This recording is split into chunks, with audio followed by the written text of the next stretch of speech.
Cricket শুধুমাত্র খেলার নাম নয়, এটা মানসিক শক্তির পরীক্ষা। কিন্তু দক্ষিণ আফ্রিকার জন্য এটা বারবার স্বপ্নভঙ্গের গল্প। তারা অনেকবার জয়ের কাছে গিয়েও হেরে গেছে, কিন্তু কেন, কিভাবে তারা চোকার্স নামে পরিচিত হলো? The rise of south Africa. দীর্ঘদিন নিষেধাজ্ঞার পর 1991 সালে আন্তর্জাতিক ক্রিকেটে ফিরে আসে দক্ষিণ আফ্রিকা। তারা দ্রুতই শক্তিশালী দল হয়ে ওঠে, কিন্তু ভাগ্য যেন তাদের সঙ্গে ছিল না। 1992 বিশ্বকাপের বিখ্যাত রেইন রুল কেলেঙ্কারি, যেখানে তাদের সহজ ম্যাচ কঠিন হয়ে যায়। 1992 বিশ্বকাপে 20টি আইনের কারণে দক্ষিণ আফ্রিকার স্বপ্ন শেষ হয়ে যায়। এটা কি শুধুই দুর্ভাগ্য নাকি ভবিষ্যতের ইঙ্গিত? 1999 বিশ্বকাপ, এটা ছিল এক মর্মান্তিক পরাজয়। 1999 বিশ্বকাপ সেমিফাইনালে দক্ষিণ আফ্রিকা জয়ের দ্বারপ্রান্তে ছিল, মাত্র 1 রান দরকার ছিল, কিন্তু তারপর এই 1 রান আউট দক্ষিণ আফ্রিকার ক্রিকেট ইতিহাস বদলে দেয়। এটা শুধুমাত্র একটা পরাজয় ছিল না, এটা ছিল এক মানসিক আঘাত।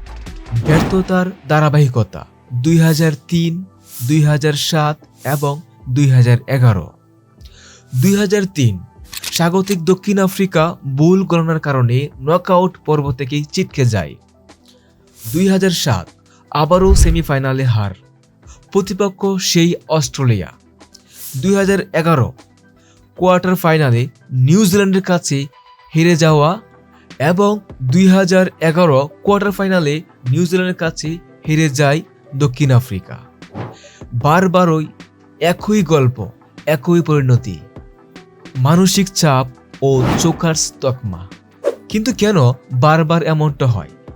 এটা কি শুধুই দুর্ভাগ্য নাকি মানসিক চাপের কারণে?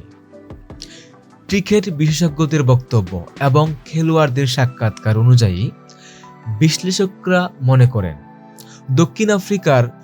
দক্ষিণ আফ্রিকার খেলোয়াড়রা দক্ষ, কিন্তু বড় ম্যাচের চাপ নিতে পারেন না। অতীতের ব্যর্থতা তাদের মনোজগতে প্রভাব ফেলে। অতীতের ব্যর্থতাগুলো তাদেরকে বিভ্রান্ত করে।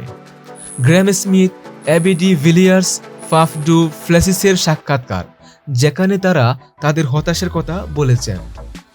তারপর আসি 2015 সালের কথা। 2015 সালের বিশ্বকাপের ইতিহাসের অন্যতম শক্তিশালী দক্ষিণ আফ্রিকা দল। সবাই ভেবেছিল এবার তারা জিতবে, এবার তারা উইনার হবে, কিন্তু শেষ মুহূর্তে আবারও হৃদয়ভঙ্গ, এক হৃদয় বিদারক পরাজয়ের ঘটনা ঘটেছিল। এখন প্রশ্ন হচ্ছে, দক্ষিণ আফ্রিকা কি কখনো এই অভিশাপ কাটিয়ে উঠতে পারবে? তবে কি চোকার্স তকমা চিরকালই থাকবে, নাকি একদিন তারা সত্যি বিশ্বকাপ জিতবে? সময়ই বলে দেবে, কিন্তু একদিন দক্ষিণ আফ্রিকার সময় আসবেই। তাদের জয় হোক বা পরাজয়, দক্ষিণ আফ্রিকা বিশ্ব ক্রিকেটকে অনেক আবেগঘন মুহূর্ত উপহার দিয়েছে, যা ক্রিকেট প্রেমীরা কখনোই বলতে পারবে না। আপনার কি মনে হয়, দক্ষিণ আফ্রিকা কি একদিন বিশ্বকাপ জিততে পারবে? তাহলে কমেন্টে জানান। আর হ্যাঁ, আপনি যদি ব্যাট বল ইনসাইটের বিশদ বিশ্লেষণ ও ক্রিকেট বিষয়ক ব্যাখ্যামূলক ভিডিও পছন্দ করেন, তাহলে বেল আইকন বাটনটি সক্রিয় রাখুন। এতে করে নতুন কন্টেন্ট প্রকাশের সঙ্গে সঙ্গেই আপনাকে নোটিফিকেশন পাঠানো হবে। ধন্যবাদ সবাইকে। আসসালামু আলাইকুম।